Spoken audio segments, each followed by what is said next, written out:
Hello and welcome to Exclusive, our interview program on France 24. Our guest today is the President of the Islamic Republic of Iran, Mr. Hassan Rouhani. Mr. President, thank you for being with us. With me, Christophe Ayad from Le Monde and Ludovic Pietenu from France Culture. Thank you for welcoming us. Mr. President, you just concluded a European tour. You went to Italy. You are now in France. A few months ago, Iran was considered as a pariah state by many Western countries within the international community. This trip and the agreements signed and the symbols, do they mark the definite return of Iran within the community of nations?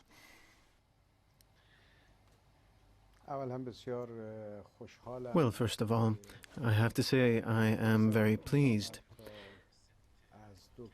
It's a great opportunity to have been able to come and visit these two very important European countries, Italy and France. It was also a great opportunity to speak to the authorities of these countries.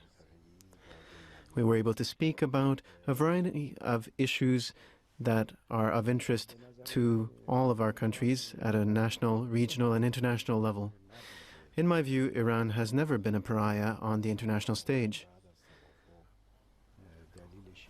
This was the case before and after the nuclear agreement. The fact is that in 2013, when I took part in the General Assembly of the United Nations, and I proposed working towards a world without violence or extremism, the Iranian proposal was unanimously adopted during the General Assembly. It is at the same time in March at the General Assembly that I had a chance to speak with many European leaders, and they were all against the sanctions and expressed their objection to these sanctions. At the time, I felt that there were very few countries, indeed, that wished to exert pressure against Iran and that contributed to the situation that we all experienced. That said, taking into account our economic situation, it's certainly true that Iran suffered from the sanctions, and after the nuclear agreement, we find ourselves in a more favorable situation. Mr. President, in the last few days, prisoners were exchanged between the U.S. and Iran in the last few months. Points of view were exchanged, diplomatic exchanges were expressed with regular meetings.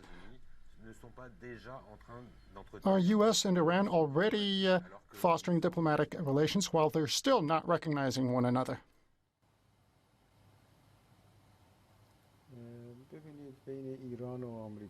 The fact is that when you look at Iran and the United States, there are quite a few questions, difficult questions, that have been present for the last 30 years, and it is difficult to resolve all of these issues in such a short time. I had the opportunity to speak during the interview that we had and to state that we wish to reduce tension between our two countries. And I think that is the case now. There is less tension. However, we have a long road to cover before we manage to resolve all of the issues between our two countries. This is all the more true given that these are highly complex issues. Furthermore, there are going to be elections in Iran and the United States, and every time there are elections, you have to pick things up again afterwards. And these are technical hurdles which are in the way of the efforts that we have undertaken. We are most definitely going to resolve these issues someday, because when you speak about two great countries, issues will not last. However, in the short term, it will be difficult to do so. Do you sometimes have the feeling that the U.S. would rather deal with Iran rather than with Saudi Arabia? they have quite a number of disagreements and problems with Saudi Arabia. Has there been a turning point from the part of the U.S. in vis-a-vis their relations with Iran?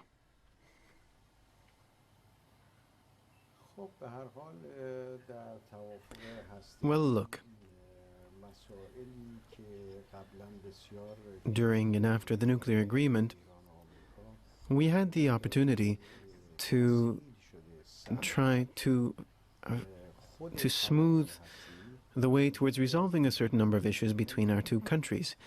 The nuclear agreement itself is just one of these major sticking points between our countries. And by resolving it, and we managed to resolve it with the active participation of the United States, and the fact that we managed to reach this agreement with the 5+1 group with the United States, we have made significant progress on a very tough issue.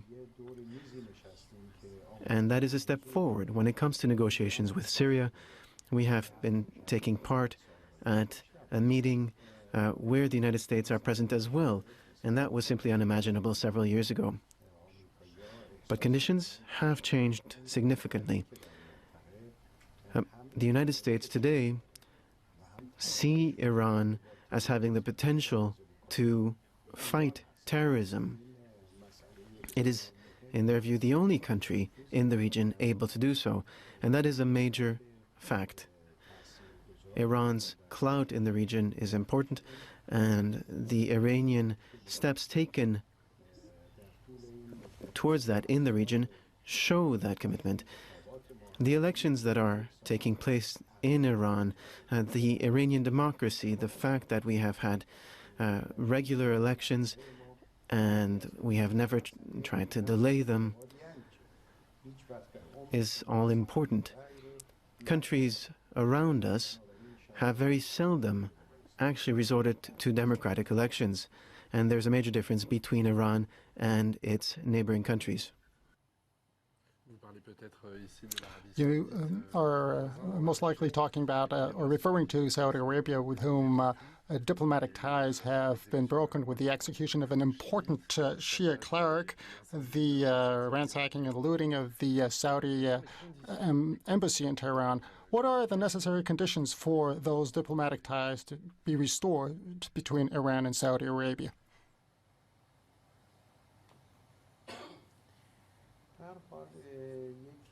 Well,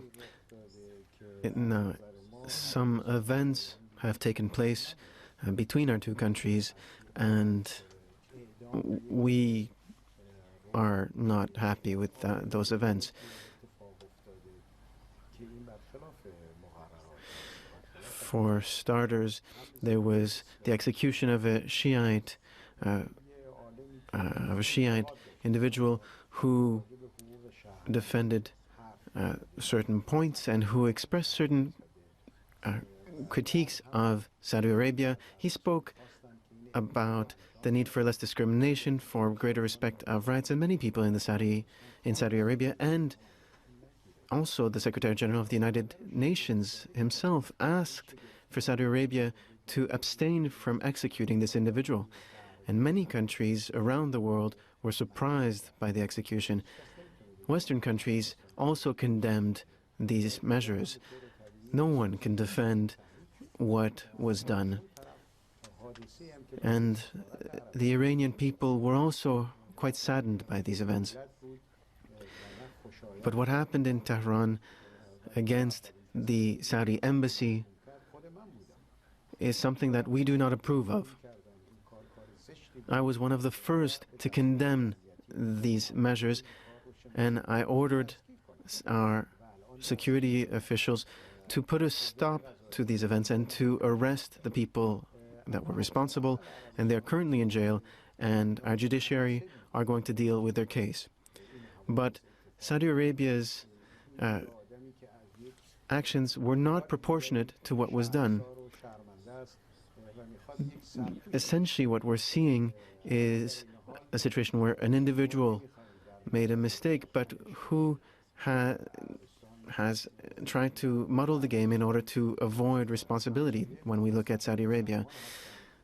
The Saudi people are our neighbors, they are our brothers in religion, and when our people go on the Hajj, go to Mecca, as our pilgrims do every year when they go to Saudi Arabia, we work together, and therefore we do not wish for tension between our two countries. We must resolve these issues wisely in order to reduce the gap between our two countries. Mr. President, you did not exactly answer the question. What are you expecting from Saudi Arabia for the restoring of those diplomatic ties? What do you mean by this wise behavior? Are there very specific gestures and actions from the part of the Saudis before we can talk of a restored diplomatic relationship? Well, what's certain is that the country that broke off those relations must be the one to take initiative to restore them and to try to resolve the situation. Now, I'm convinced that Saudi Arabia will not be happy with its actions in the future, and we haven't done anything to try to compensate for the situation. We tried to do what we had to do, and what is done is done.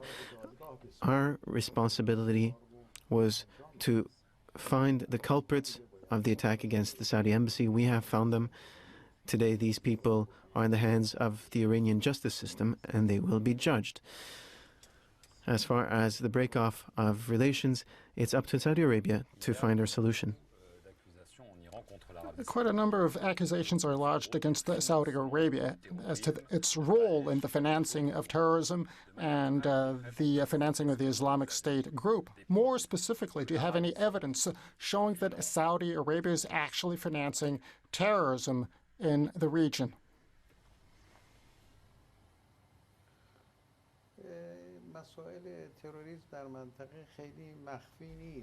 Well, look, when it comes to terrorism,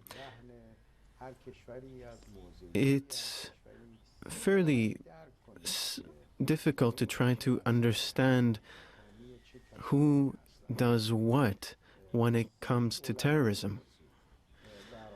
You have to ask these questions of all of these different countries. Let's look at Iraq. There's a government in Syria. You can actually talk to these governments. You can talk to the people in the region.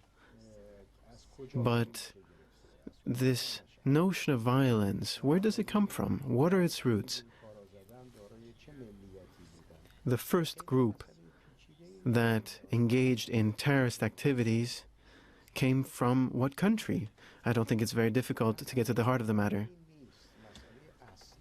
The issue that we face today is different. The current issue faced by the region is that everyone in the region has to do what they can in order to make sure that the terrorists in the region are fought, that they're stopped, and must make sure that refugees can go home. That is the key issue today in the region. Mr. President, you're saying that everybody should take part in battling terrorism in the region. The United States has been battling against the Islamic State, as well as Iran and France, but separately. And very soon, decisive battles will be taking place in Raqqa, Mosul.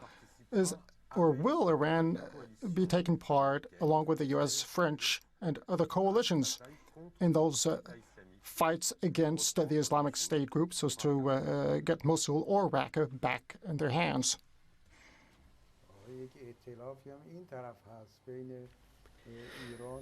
There is a coalition between Iran, Iraq, Syria, and Russia. There are many coalitions, in fact. There are different coalitions, and the fact is that we are a member of one of these coalitions, and we have always fought terrorism. Without Iran's support to Iraq, cities like Mosul and Kirkuk would have fallen far earlier, and other cities are in the same situation. What's important is not texts, which are generally in agreement, but it is the actions taken by governments. Governments must be committed to these agreements. If measures are to be taken in Iraq, they have to be done in coordination with the Iraqi government. Without that, the coalition can support the government, but I know that there are a lot of different coalitions. You are taking part in a coalition, and you're losing quite a number of men in Syria. Generals are being buried in Tehran quite regularly. This is the price of war. How long are you going to be remaining in Syria? How long are you going to be maintaining troops in Syria?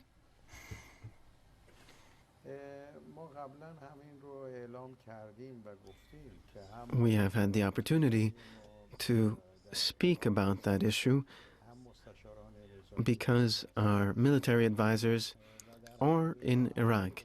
They are also in Syria, and we sent our advisors there to answer the call by the governments of these countries. Generally speaking, when military advisors are sent by a government to a region at war,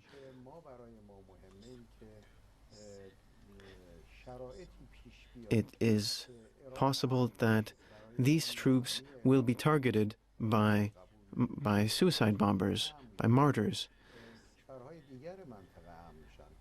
We are not ready to put up with the lack of security in Iraq, in Syria, or even in Afghanistan, any of the countries in our region. We wish to make sure that there is security in all of these countries, because the lack of security can spread to other countries.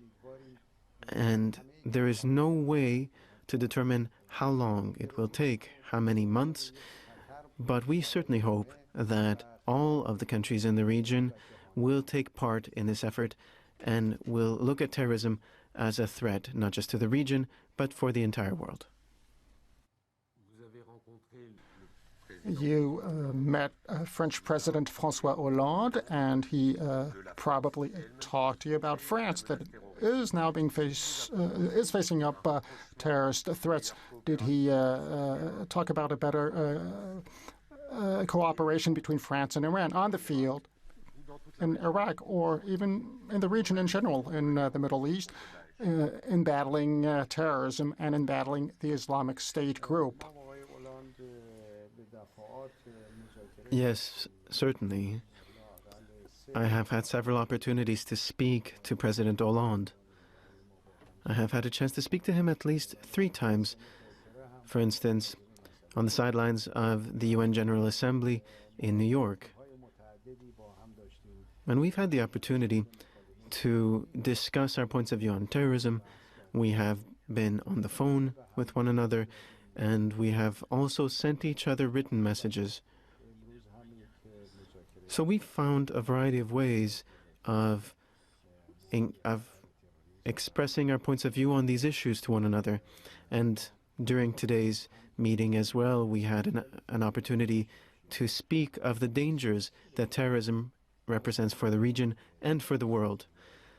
And we can have political cooperation in this field, for instance, in Syria. We could make the most of our influence in a certain number of countries in order to restore peace and stability. And also from a financial perspective, we can have greater cooperation. But this cooperation can indeed go beyond military. And I'm convinced that once there's a trusting relationship, we will work together increasingly. You're mentioning Syria. Negotiations are taking place. We're making attempts at negotiating. Iran is taking part in those negotiations. This was not the case in the past, but those negotiations are quite tedious, difficult, challenging, and uncertain.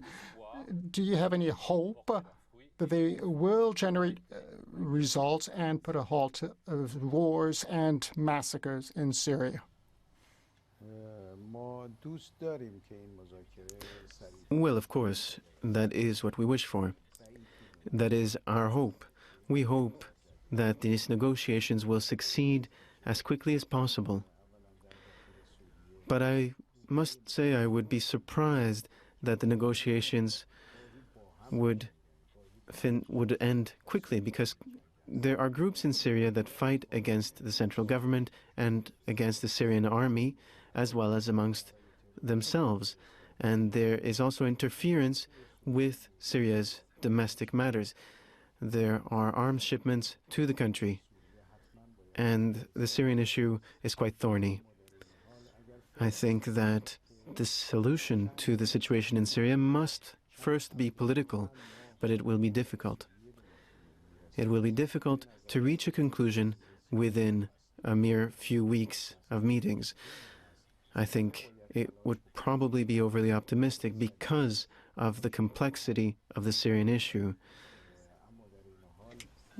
In order to resolve it, everybody must be on board in order to try to find a political solution.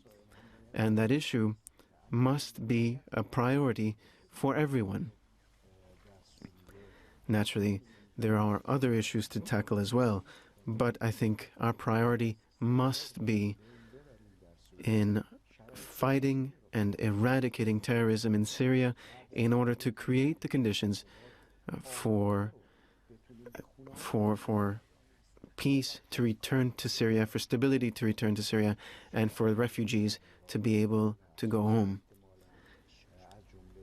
Thereafter, there will need to be changes, modifications to the constitution, and negotiations between the government on the one hand and its opponents on the other in order to organize elections.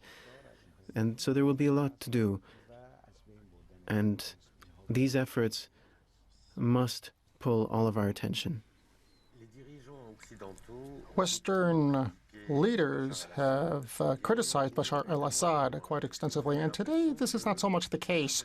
Do you have the feeling that they're not ready to accept the Syrian president, to accept the fact that he will stay in power, and that their position has changed on that very specific issue, France most especially? Well, I think in the short term, there isn't really an alternative. If we want to fight terrorism in Syria, who else could do it? You need the Syrian army. You have to help the Syrian army.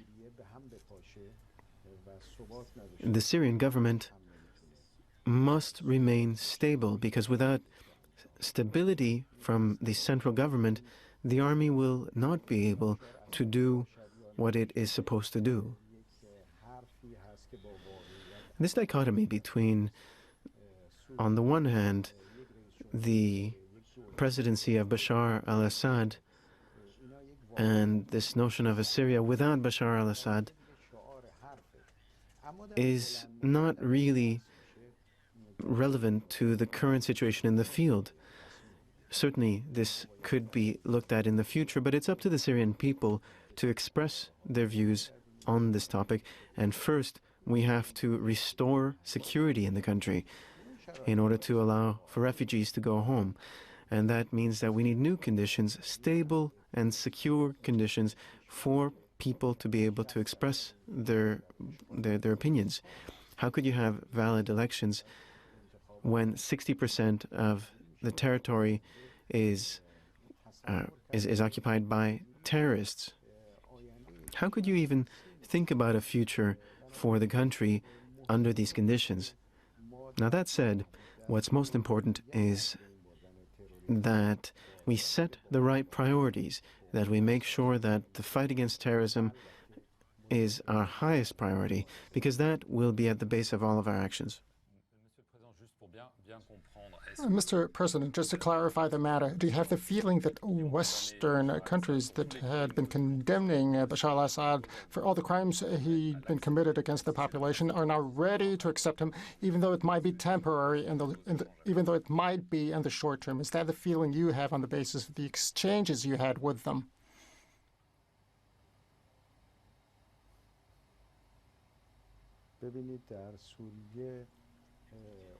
Well, look, those who have committed crimes in Syria are terrorists. Terrorists are the ones who've occupied much of Syria's territory. They have destroyed the people's homes. They have decapitated innocents. They massacre the people, and they are the real criminals.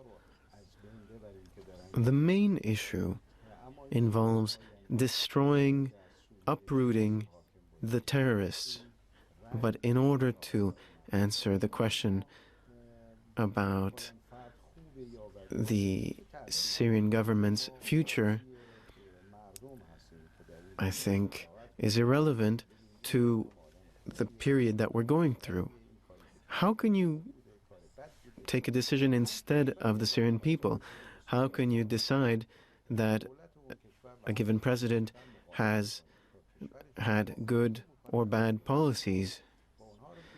What is certain is that any aggression by terrorists has been fought by the government, has been fought by the army. Call it what you will. Western countries must accept the reality, and as must we all. We cannot decide in lieu of Syrians. It is up to the Syrian people to decide. In Iran, elections are going to be taking place. Those are midterm elections. On the 26th of February, quite a number of candidates were disqualified. And now you're saying that the situation has been pacified. And we felt that some annoyance when you said that the nation did not pertain to one single faction. Will these elections be held democratically?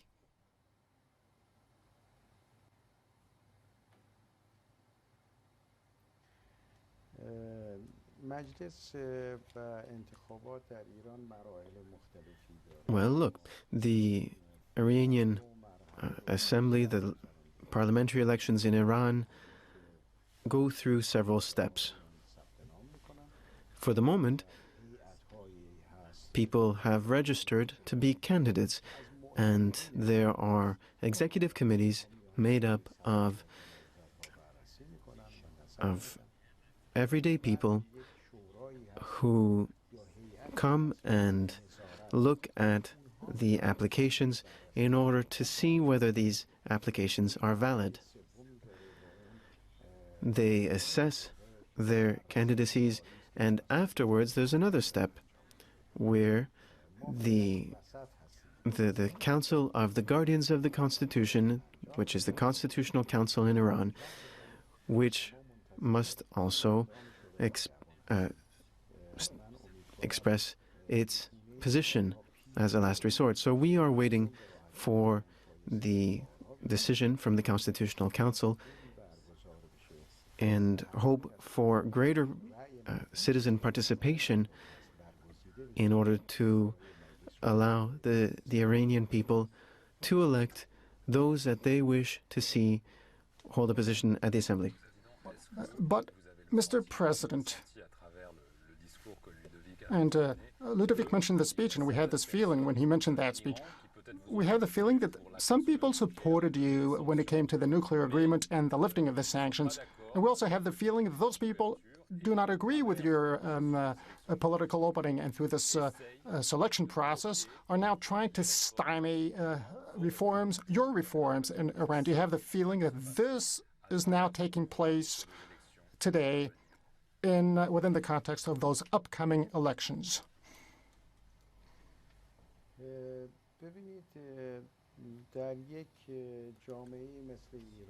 Well, in a country with a society like that in Iran, there are different streams of thought. And it is quite normal that people not all agree.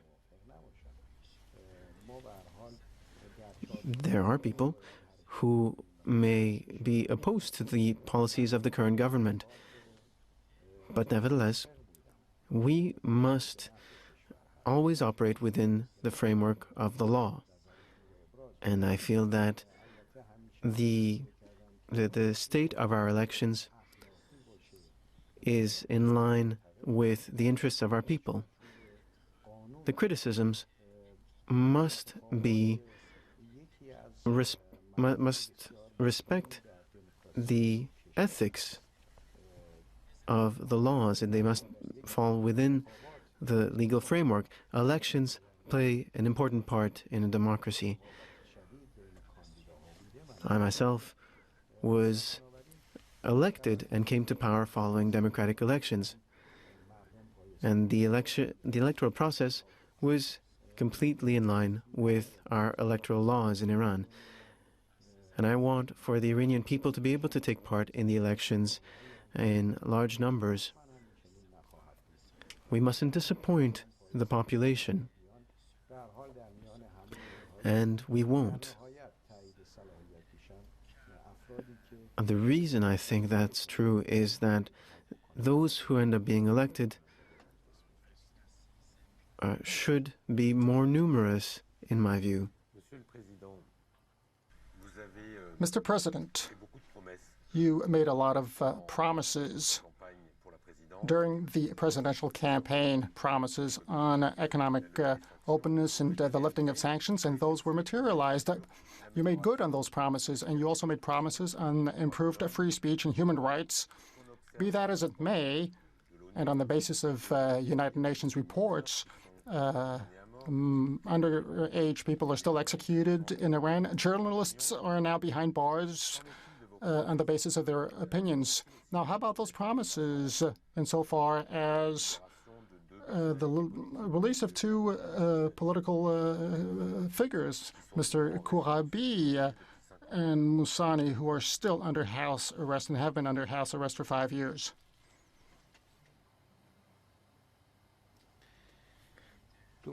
The government, up to the limits of its abilities and its responsibilities, will be able to act. The people know full well the scope of the government's powers when it comes to the exercise of the powers of the judiciary. The judiciary is independent. The legislative branch of government is also independent. And it's entirely possible that the three powers don't quite see eye to eye. And we may very well draft laws that the Parliament will not pass. I may have my own views, but what is most important is that we respect the decisions of the courts. As you know, as the President of the Republic, I may disagree with the measure, but if it was passed by Parliament and the Constitution allows for it, I must put it into practice. When it comes to my electoral promises, I have certainly lived up to many of them. And for the rest, I have done everything in my power.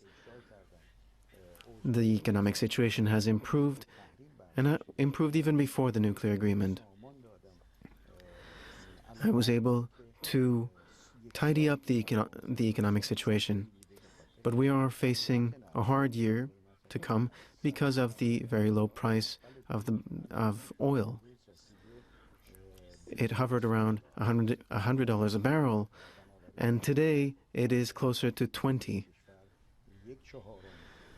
When a country's revenues suddenly drop by over a fifth, it becomes very difficult to live up to the promises that one makes during elections. And the situation that we live in today is very different than the one before I came to power. So I think that a lot of people criticize the government quite freely in universities, and there are even groups, political groups, that freely criticize the government. And there is no limit to their criticism of the government's actions. But I hope that in the time that I have left, I will be able to live up to the rest of my promises.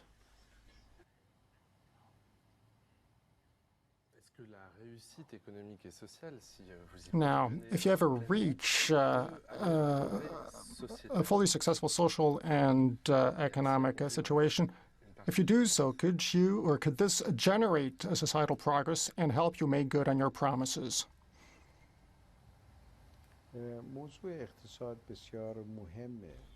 Well, listen, obviously the economy is very important. When you speak about freedom and freedom of expression, free speech, competition between parties, people being free on the political stage, it is quite obvious that when the economy is stumbling, when there's increasing unemployment, and when young people feel held back, then, of course, politics suffer.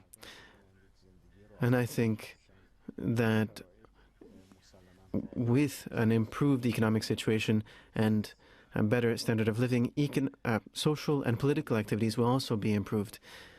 I'd like to thank you for this interview, and I would like to wish you a great deal of success.